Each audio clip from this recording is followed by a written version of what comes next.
When the teams show up here from the start point, they arrive, they report into this command post, and at that point they are given a bearing and distance.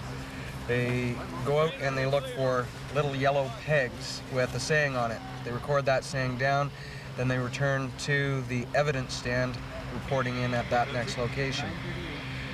They're then awarded the score if they found it and how they conducted their navigation.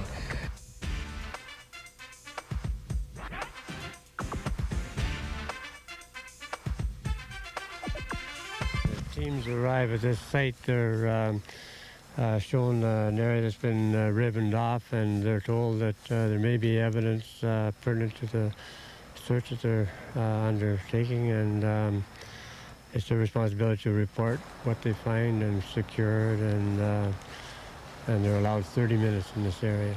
They're given the description of the person that they're looking for, and as I understand it, a young person, 22 years old, and the evidence in the area is a knife and a pair of sunglasses, and they have to determine what they find is relevant, and we wouldn't expect them to pick it up or touch it to contaminate the evidence that they do find. And actually they're doing a pretty good job. They seem to be pretty well organized, and each team seems to have a plan of how they're going to do this, and it's kind of fun.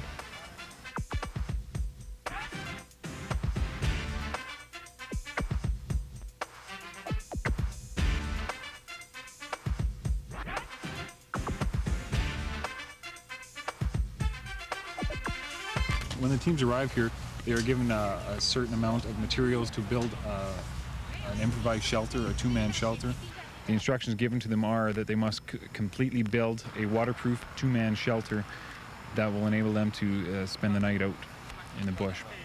No other instructions are given to them in regards to wind, the direction of wind, and whether or not they need a ground sheet or anything like that. The teams must figure that out for themselves. Once they've completed their task, we're given the water test. We take a 1 liter can of water, and we throw it on the shelter to ensure that it is waterproof. If it is not waterproof, they will lose points, of course. If it's not blocking the wind, they will lose points. If it's not blocking the sun, they will lose points.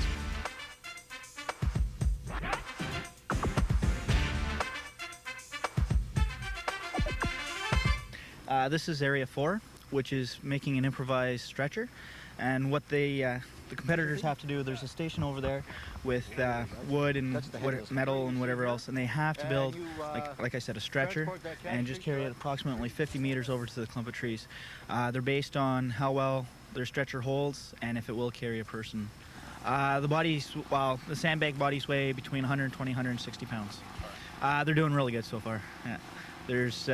They're pretty inventive.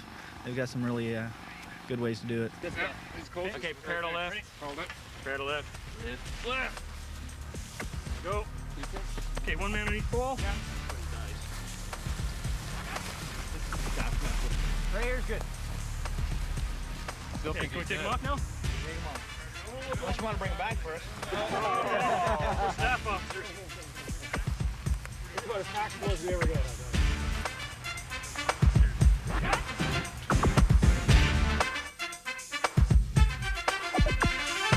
What they had here was a fracture of the lower leg and cracked ribs.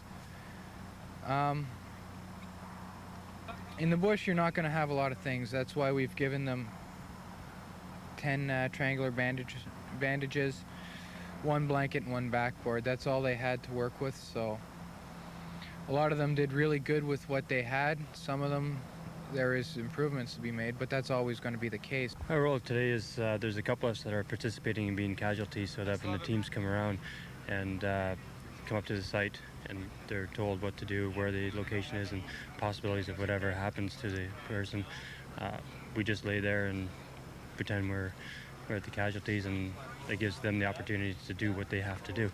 Similar injuries are chest injuries, broken ribs, and tib and fibula. And if you were a victim, would you like one of these guys to be pulling you out? Sure. yeah, there's no problem there. I feel confident in everything that they're doing.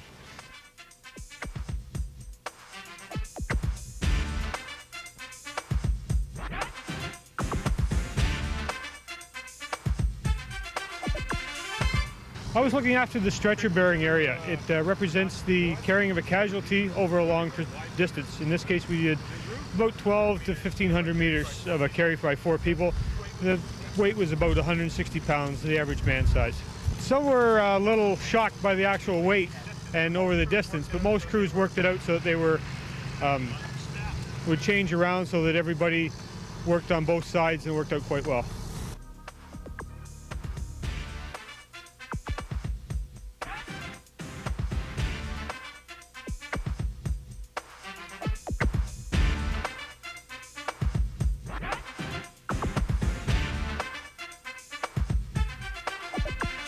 The biggest thing that we got out of this is the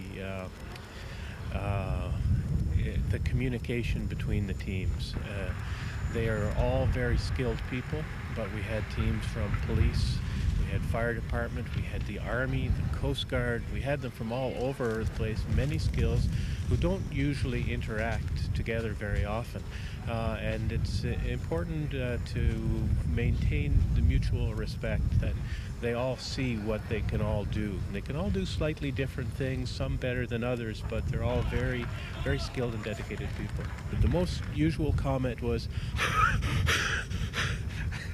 but other than that, it was, they were all happy to have done it. They all found the level of skill challenging. They found it fun at the same time. The winning team today was the 49th Field Artillery Regiment from Sault Ste. Marie. Highest score. It was highly successful. In fact, visiting teams have been asking us for our script and our layout to help them in their training efforts. Welcome to the Waterfront Rescue Simulation as part of Sarscene 97, the National Search and Rescue Conference in Sault Ste. Marie. Taking part in today's simulation will be the United States Coast Guard with its Dolphin helicopter from Traverse City, as well as the Coast Guard from Sault Ste. Marie, Michigan. Also taking part will be the Canadian Coast Guard and this vessel you see behind me, the Samuel Risley. Sault Ste. Marie Search and Rescue will also be part of this demonstration this afternoon that will include rescue boats and aircraft as other rescue equipment. Ladies and gentlemen, in our first simulation this afternoon, you can see a victim has been deployed off the back of the Risley in the Sault Ste. Mary's River. The U.S. Coast Guard helicopter will search the river, locate the victim, and drop a rescue swimmer down into the water to assist the victim. The aircraft involved is a Dolphin helicopter, a twin-engine helicopter capable of operating at speeds of up to 150 knots for 3 hours and can operate about 150 miles offshore. 577, we copy. From the 25-footer. The rescue swimmer from the U.S. Coast Guard has now made contact with the victim. They'll be dropping a cable out of the helicopter and a Stokes basket to secure the victim and to lift them up into the helicopter and to remove them to safety. It's important during the cold part of the season when a victim could be hypothermic that a basket is used to move the victim so that they're kept in a horizontal position during the rescue maneuver.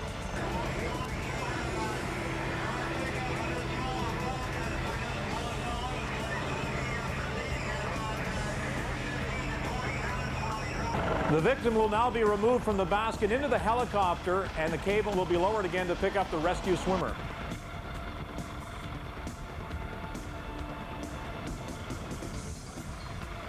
The rescue swimmer is now being deployed back into the helicopter, then they'll maneuver back onto shore to take the victim to safety. As this rescue continues, I'd like to ask a couple of questions of Sergeant Al Banky, who's here from the Canadian Rescue Coordination Center. And Sergeant Banky, is this a pretty standard rescue operation that we see here today? Yeah, it's very typical of the operations we do, and the U.S. Coast Guard do. A lot of boats sinking on the coast and up the seaway. As we prepare for our next rescue simulation, again, I want to set the scenario for you. We're going to have 6 victims in the water in this scenario. All of them at one point will be lifted one at a time up into the helicopter. We'll put 2 into the water. First of all, the helicopter will lower down the cable again. The rescue swimmer will go into the water, and those 2 victims will be brought up into the helicopter in what's called a horse collar rescue. What are some of the difficulties in actually, once you get down into the water with the victim, getting them secured, getting them to either into a basket or into a horse collar to get them back up? One of the huge things is the fact that the water that's spraying around out there is going 100 miles an hour into your face. So visibility is a big problem, and the fact that the person that you're trying to rescue can't see it and is trying to get away from that water spray. Now, the water in the St. Mary's River this afternoon, I'm sure, is quite cold, but certainly different if you were dealing with winter conditions where the water is ice. Yeah, it's the water's going to freeze. It's going to affect all of your equipment, and it's really going to affect the rotors on the helicopter. I also wanted to let you know some of the other people and equipment that's being used in today's simulated rescue. We have the U.S. Coast Guard participating from Sault Ste. Marie, Michigan, who are taking part today with some Zodiac craft, as well as a rigid hull boat that they've sent over, the Sea Ark, with its rescue vessel and crew. As you can see now, the victims have been picked up out of the St. Mary's River onto the watercraft. We'll have the Dolphin helicopter come back around now to make a lift again of those victims up into the helicopter. The Sioux Search and Rescue is using at least 2 of its boats today, the rigid hull inflatable, better known as a Zodiac. The Search and Rescue is also using the 24-foot McCracken during today's exercise. That's the yellow boat you see out there. The McCracken is used as a command post vessel and for shoreline searches and for victim retrieval. In case you're worried about our victims out in the water today, they're all wearing what are called immersion suits, or probably better known as Gumby suits, which protect them from the cold of the water. So even though they're in the frigid waters of the St. Mary's River, they're relatively comfortable as they float downstream.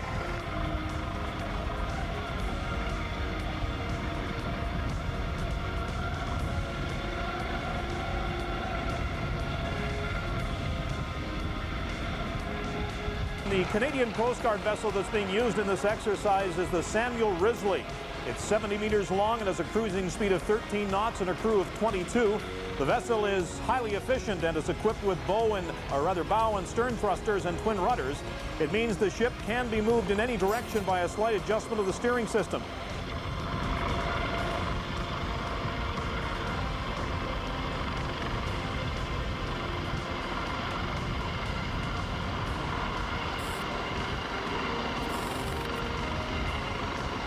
Later this afternoon, the Taiwanese rescue team will be doing some rappelling off the Holiday Inn, a spectacular sight, so hang around for that.